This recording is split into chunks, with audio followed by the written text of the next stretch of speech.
எவ்வளவு வேதனைகள், வெறுப்பு, துன்பம், துயரங்கள் இருந்தாலும் அத்தனையும் நொடி பொழுதில் தீர்க்கும் ஒரு மாயவனாக, மகேஸ்வரனாக, ஈஸ்வரனாக, ஈஸ்வரியாக அருள் புரியும் ஸ்தலம் இந்த அண்ணாமலை ஸ்தலம்.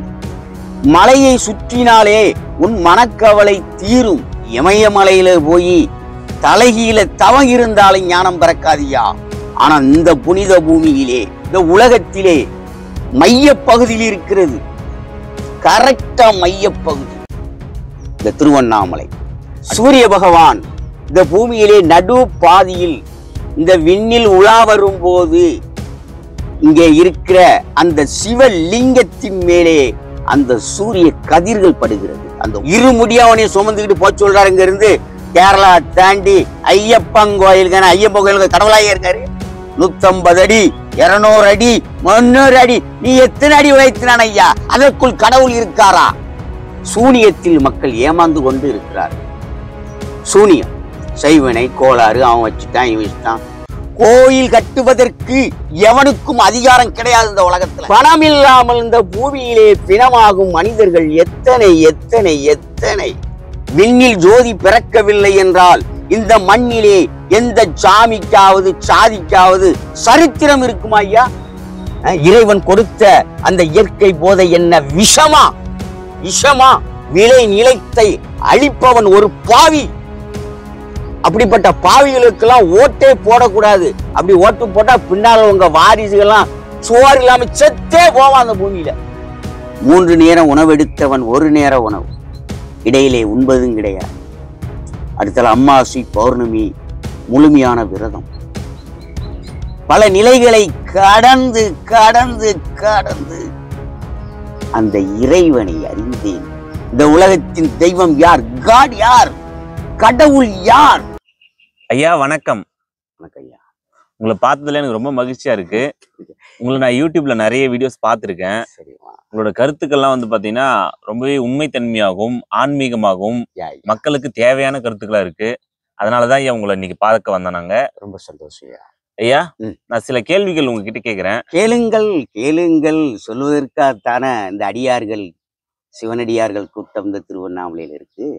ஐயா, திருவண்ணாமலையை பத்தி நீங்க என்ன நினைக்கிறீங்க?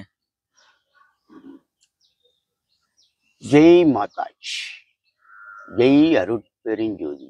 உலகமே ஒரு தாய், உலகமே ஒரு கோயில். உலகத்தில் பிறக்கும் மெய்ஞான அருட்பெருஞ்சோதியே நம்ம சாமி, நம்ம குல தெய்வம். இந்த உலகத்தை, உள்ளத்தை ஆளும் தெய்வத்துக்கு கொடான கொண்டு நன்றி. ஜெய் மாதாஜி. ஐயா, இந்த உலகத்திலே இறைவனுடைய படைப்பிலே, இந்த பூமியிலே பல கோடி ஆலயங்கள் உண்டு. ஒன்றல்ல, இரண்டல்ல. இறைவன் படைத்த இந்த பூமி என்ன சின்ன பூமியா? பெரிய பூமி ஐயா. தொட்டு பார்க்க முடியாத, இங்க இருந்து பார்க்கலாம். விண்ணை தொட்டவன் உண்டா யாராட்டு? இந்த உலகத்தின் எல்லையை தொட்டது உண்டா? இந்த நாட்டுக்குள்ளே பல நாடுகள், ஒரு நாடு 2 நாடல்ல, பல நாடுகள். இந்த நாட்டுக்குள்ளே இந்த மனிதன் என்று ஒரு இனம், இனத்துக்காகவே உருவாக்கப்பட்டதுதான் ஆலயங்கள். உலகெங்கும் இருக்கிறது. உலகெங்கும் பல நாமங்களில், பல பெயர்களில் இறைவன் இந்த பூமியிலே ஒரு கோயில் என்றொன்று வைத்து, அந்த கோயிலுக்குள்ளே ஒரு சிலையை வைத்து, அங்கே ஒரு பெயர். அப்படி பல பெயர்கள் இருந்தாலும் அங்கே ஒரு சில ஆலயங்கள் ரொம்ப பிரசித்தி பெற்றதாக இருக்குது. மக்கள் உள்ளத்தை கவர்வதாக இழுக்கிறது ஆலயத்தை நோக்கி. அதுபோல நானும் இப்படி வீதிக்கு வருவேன் என்று நான் நினைத்து கூட பார்த்தது கிடையாது. இப்படி வீதிக்கு வருவோம், திருவண்ணாமலையிலே வந்து நாம் இருப்போம் என்று நான் நினைத்து கூட பார்த்தது கிடையாது. ஏனென்றால் நான் இல்லறவாசி, குடும்பத்தில் இருந்தவன். குடும்பத்தை விட்டு 45 வயதுக்கு அப்புறம் வெளியே வருகிறேன். வரும்போது பண்டாரம் பரதேசியாக சந்நியாசியாக சுற்றினேன் சுற்றினேன் சுற்றினேன் சுற்றினேன். நான் பார்க்க எந்தெந்த இடம் அத்தனை இடமும் போனேன்.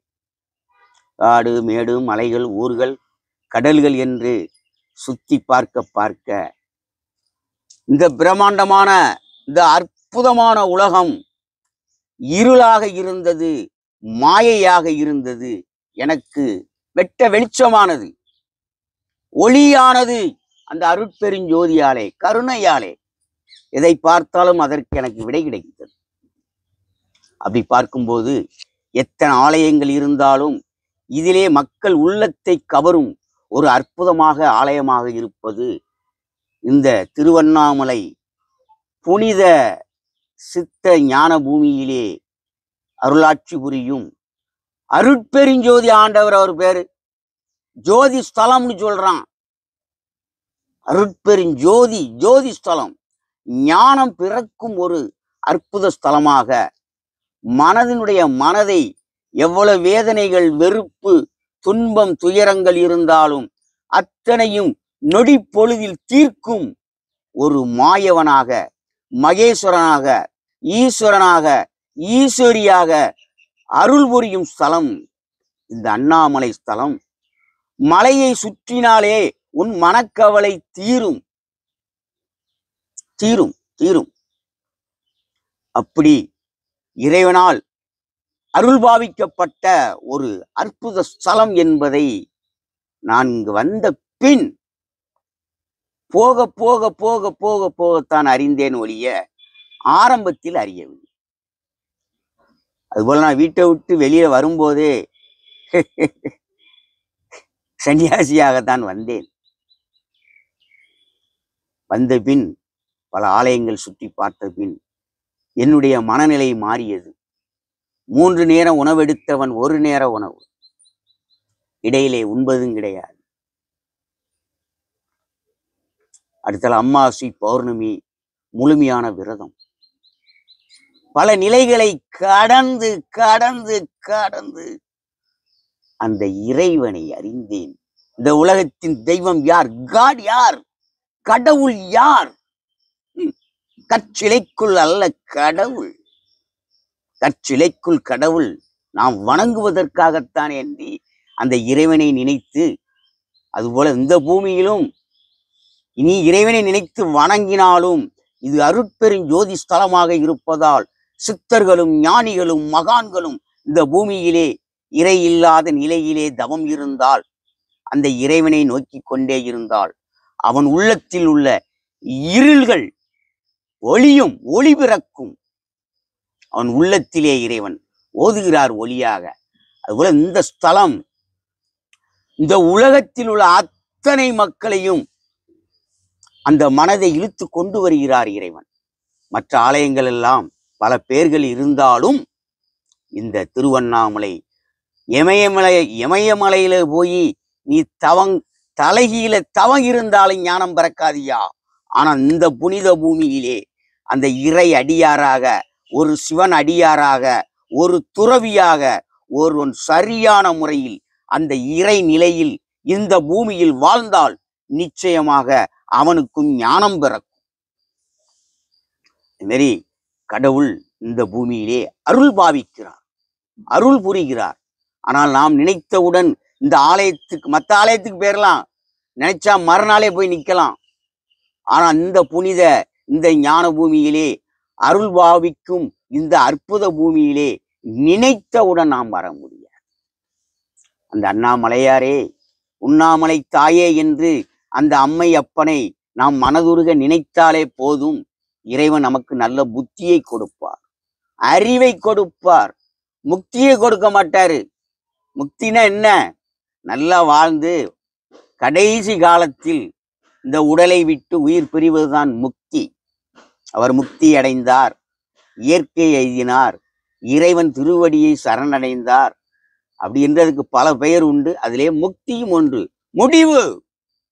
அதுபோல் நீ இறைவனை நினைத்தாலே அண்ணாமலையாரை நல்ல புத்தியை கொடுப்பார், வழி நடத்துவார். அது மாதிரி நினைச்ச உடனே அந்த பூமிக்கு வந்துட முடியாது. உன்னை என்று அழைக்கிறாரோ அன்று நிச்சயமாக இந்த பூமியிலே இந்த மண்ணிலே உன் பாதம் படும். ஆனால் அவரை அழைக்காமல் நிச்சயமாக இந்த பூமிக்கு யாரும் வர முடியாது. ஏன்னா அவர் அருள் பாவிக்கணுமே. அவன் செய்த நன்மை தீமைகள்லாம் நிறைய இருக்கும். அதையும் கலைந்து அவனுக்கு அருள் பாவிக்கணும்னா அந்தந்த காலகட்டத்துல அவன் மனதில், ஏன்னா இறைவன் நம் மனதில் மையம் கொள்ளுகிறார். அத்தனை மனித உள்ளத்துக்குள்ளும் ஆண்டவன் இருக்கிறார், மனசாட்சியாக இருக்கிறார். அறியாம இருக்கும். கற்சிலைக்குள் கடவுள் அல்ல. கற்சிலையை விலைக்கு வாங்கலாம், பணம் கொடுத்தா போதும், எத்தனை லட்சம் கொடுத்தாலும் போதும். பெரிய பிரம்மாண்ட 150 அடி 200 அடி 300 அடி, நீ எத்தனை அடி வைத்தினான் ஐயா, அதற்குள் கடவுள் இருக்காரா? சிலைதான், அது கடவுள் அல்ல. இறைவனை வணங்குவதற்காக வைக்கப்பட்டது. இன்றைக்கு இந்த புனித பூமியிலே இன்றைக்கு கோடான கோடி மக்கள் இந்த கிரிவலம் சுத்தி கொண்டே இருக்கிறார்கள். ஏன்? இந்த உடலுக்கும் உள்ளத்துக்கும் நன்று.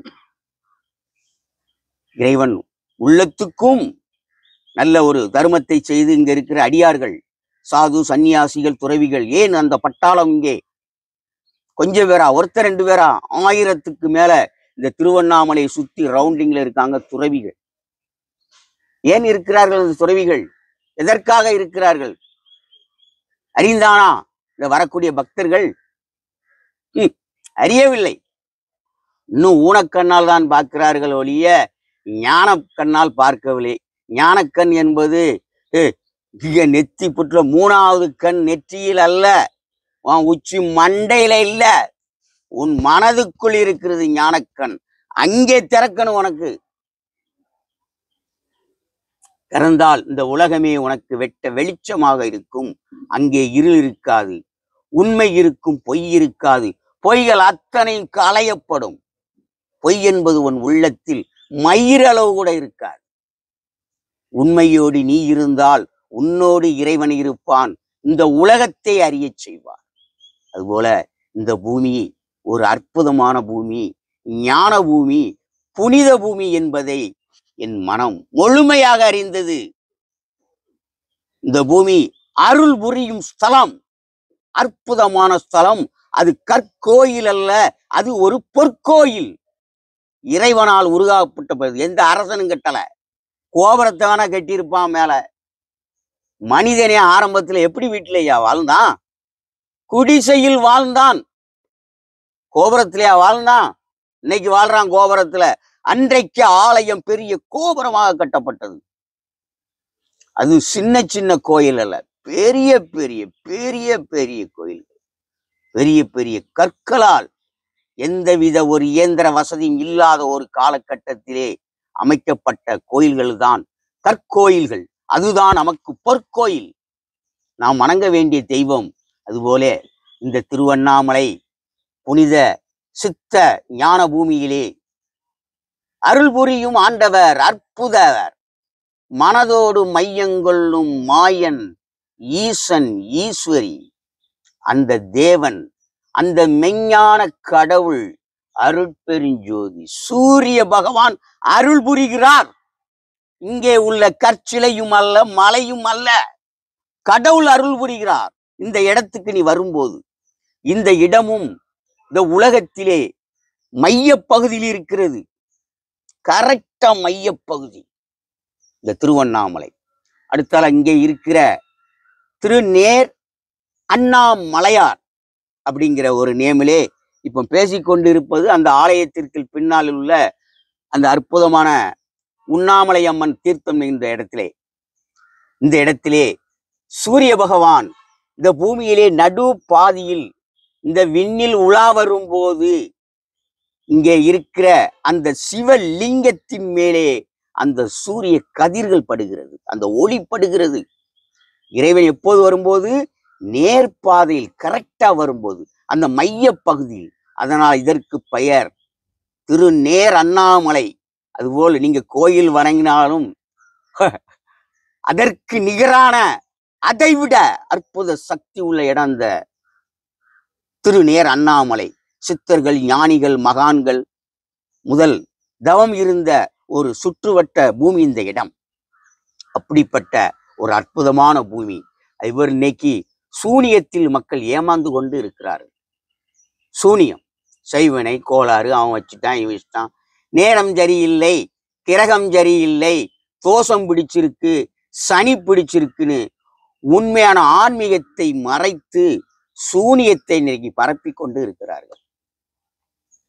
உண்மையான ஆன்மீகம் மலரவில்லை, மலர வேண்டும். இந்த பூமியிலே சூனியம் அத்தனையும் ஒழிய வேண்டும். ஏன்னா கடவுள் ஒண்ணு ஏமாத்துறதுக்கா இருக்காரு.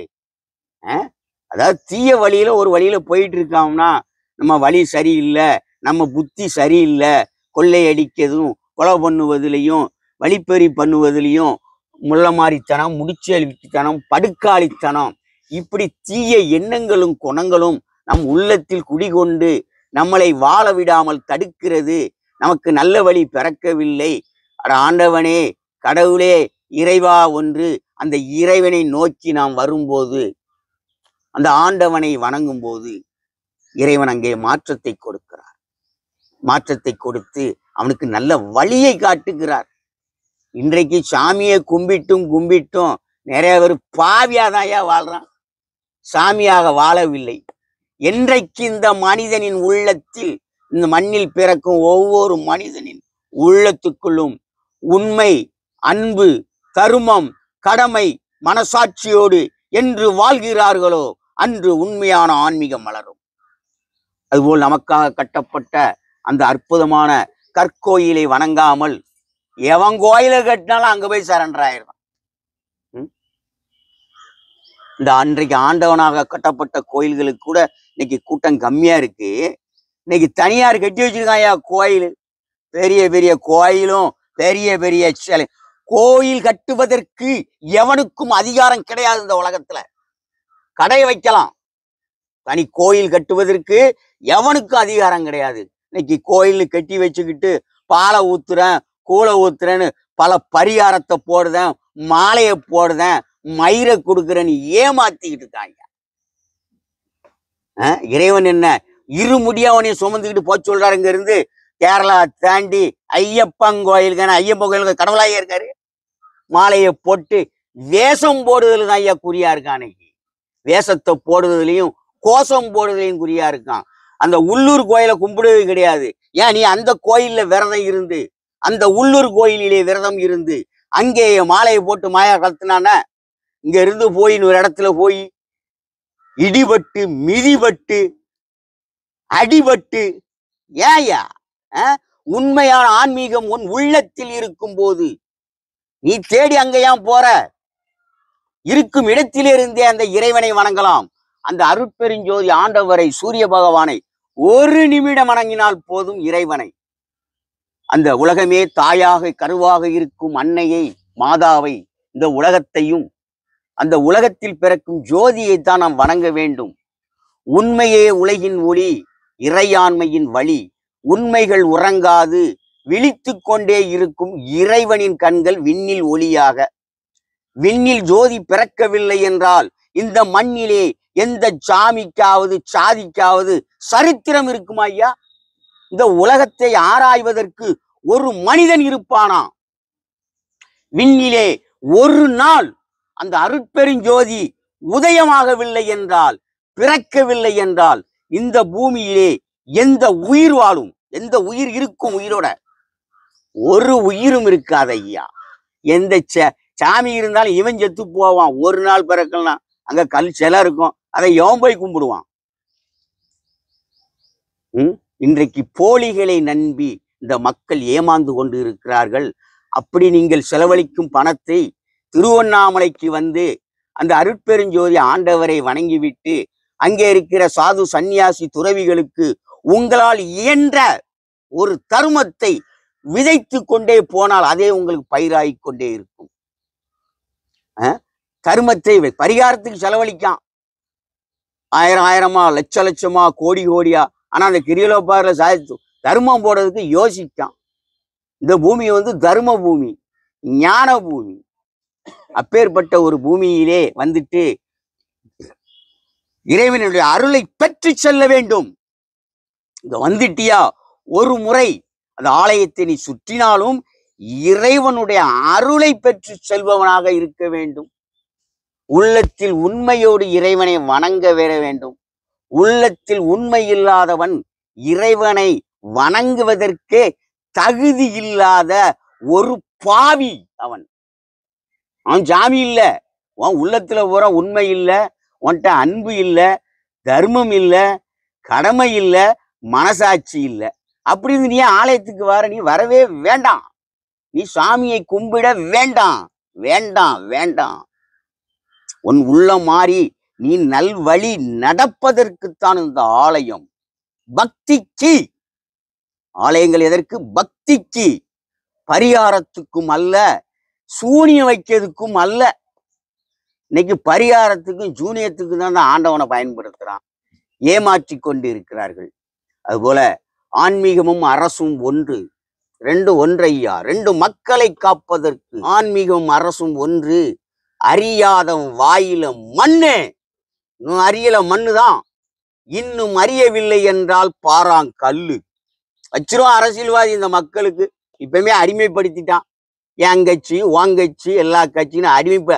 அவன் தனித்து போட்டிடணும்யா, போட்டி ஆட்சியில அவன் கெப்பாசிட்டி மெஜாரிட்டியை தனித்து காட்ட வேண்டும் இந்த மக்களிடத்தில். கூட்டணி இருக்கக்கூடாது. கூட்டணி போட்டு கொள்ளையடிச்சது போதியா, இனி கூட்டணி என்பதே இருக்கக்கூடாது. தனித்து போட்டியிட்டு வெற்றி பெற்றபின் கூட்டணி அமைக்கலாம், அதற்கு முன் அமைக்க கூடாது. தனித்து போட்டியிட்டு இந்த மக்கள் மத்தியிலே ஓட்டு வாங்க வேண்டும். அதுதான் உண்மையான ஒரு தேர்தல். மக்கள் வாழ்க்கைக்கு நல்ல வழிகாட்டவில்லை, போதைக்கு இன்றைக்கு அடிமையாக்கி அவர்கள் பொருளாதாரத்தை புடுங்கி கொண்டு இருக்கிறாங்க. அறிவை முடக்கி, உடலை கெடுத்து, உயிரை பறித்து இன்றைக்கு பாடைகளை அனுப்பி கொண்டு விதவைகள் நாட்டிலே பெருகிக் கொண்டு இருக்கிறார்கள். ஆன்மீகமும் அரசும் ஒன்றுபட்டு இணைந்து மக்களுக்கு உதவி செய்ய வேண்டும். இரண்டுமே மக்களை காப்பதற்குத்தான். இந்த ஆன்மீகம் அரசும் சரியில்லாத வரை ஒரு நாளும் உண்மையான ஆன்மீகம் மலராது, மக்கள் மகிழ்ச்சி இருக்காது.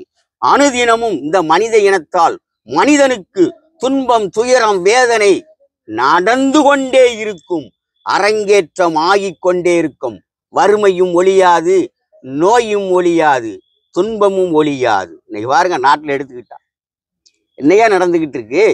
அந்த நாட்டில் வாழக்கூடிய மக்கள் சந்தோஷமா வாழணும், ஆனந்தமா வாழணும், மகிழ்ச்சியா வாழணும். இன்னைக்கு அரசாங்கம் பாருங்க, நாங்கெல்லாம் சிவனடியார்கள், இறைவன் கொடுத்த அந்த இயற்கை போதை மருந்தை தடை விதித்து விட்டு செயற்கை போதையை கொடுத்து மக்கள் உயிருக்கு உலை வைத்துக் கொண்டு இருக்கிறார்கள் ஐயா. இன்றைய அரசியல்வாதிகள் எல்லாம் பணத்துக்காக மனித இனத்தை பிணமாக்கி கொண்டு இருக்கான். அங்க வெளிநாட்டிலே ஒரு பூங்காவிலே வளர்ந்த யானை, அது கூட இருந்த யானை இறந்து போனவுடன் அந்த யானைக்கு மெண்டலாய் மனம் அழுத்தமாகி இரை எடுக்காமல் அப்படியே சோகமாக சுற்றி திரிந்து கொண்டு இருந்திருக்கிறது. உடனே அங்க உள்ள டாக்டர்லாம் பார்த்திருக்காங்க, ஏன் அந்த யானைக்கு திடீரென்று இப்படி ஒரு நிலைமை வந்து விட்டது, இதற்கு என்ன வைத்தியம் கொடுக்கலாம், மருந்து கொடுக்கலாம் என்று யோசிக்கும் போது அங்கேயும் ஒரு டாக்டர் சரியான யோசனை.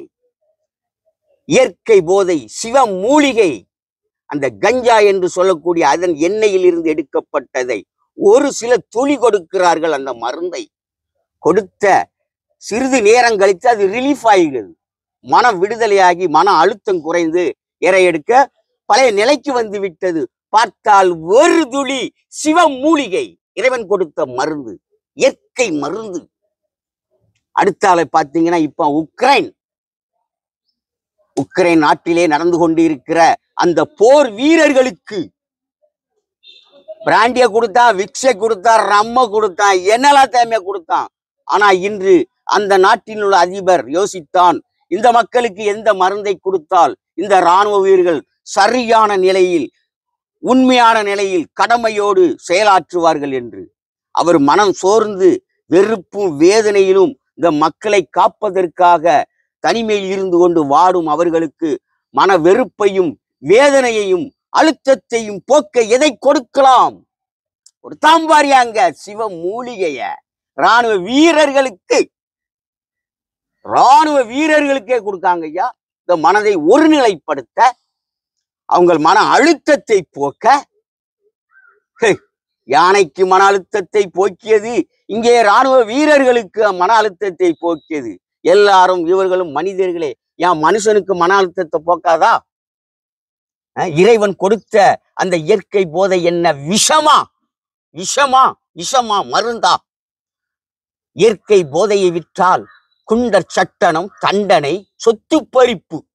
இயற்கை போதையை விற்றால், செயற்கை போதையை விற்றால் இந்த நாட்டுல தண்டனையும் கிடையாது, சொத்து பறிப்பும் கிடையாது, ஒண்ணும் கிடையாது.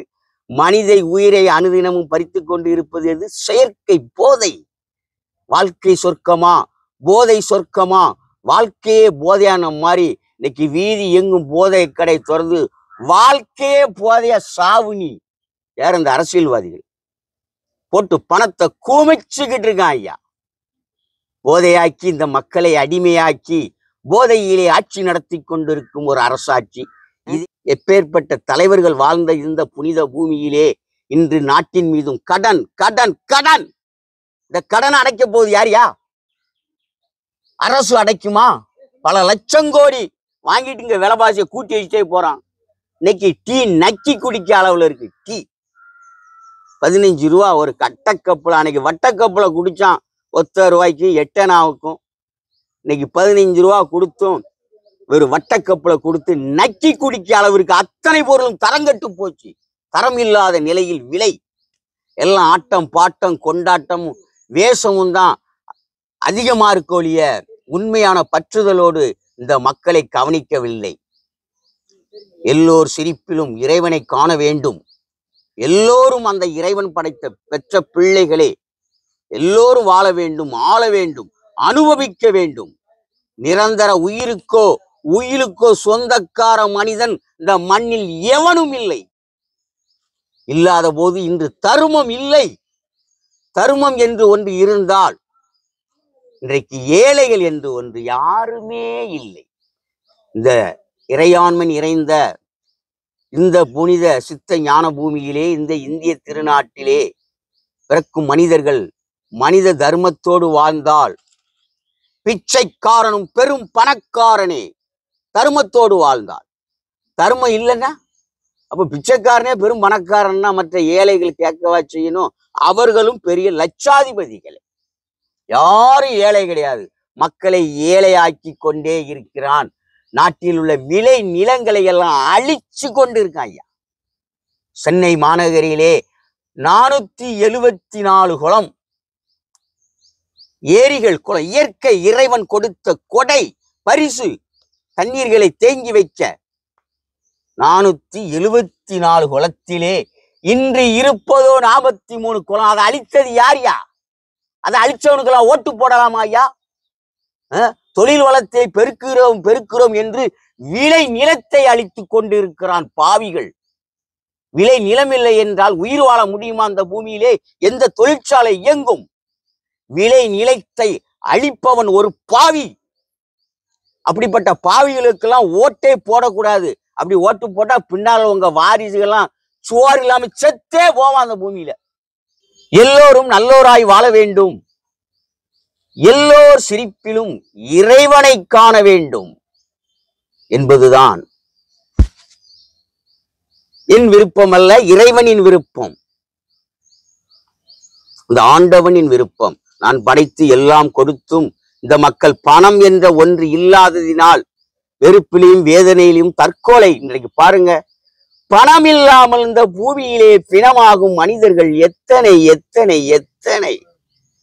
அரசியல்வாதி சத்து வச்சிருக்கான் கோடி கோடியா கோடி கோடியா கோடி கோடியா. இன்னைக்கு அரசையே அரசியல்வாதி ஆக்கிட்டான். அரசு பேர் வைக்க வேண்டிய இடத்துல பூரா அரசியல்வாதி பேர் தான் வைக்கான். அரசையை அழித்து கொண்டு இருக்கிறார்கள் இன்றைக்கு.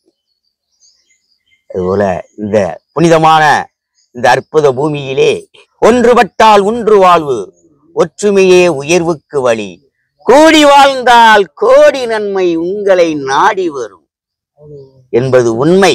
எல்லோரும் ஒரு மனதோடு உண்மையான அன்போடு ஆன்மீக பற்றோடு இறைவனோடு வாழ வேண்டும் என்று வேண்டுவது உங்கள் தோழன், உங்களில் நானும் ஒருவன். ஜெய் மாதாஜி, ஜெய் அருட்பெருஞ்சோதி, Jai அண்ணாமலையார்ஜி, Jai Unnamalai. God bless you. இறைவன் என்றும் உன்னோடு உன் மனதோடு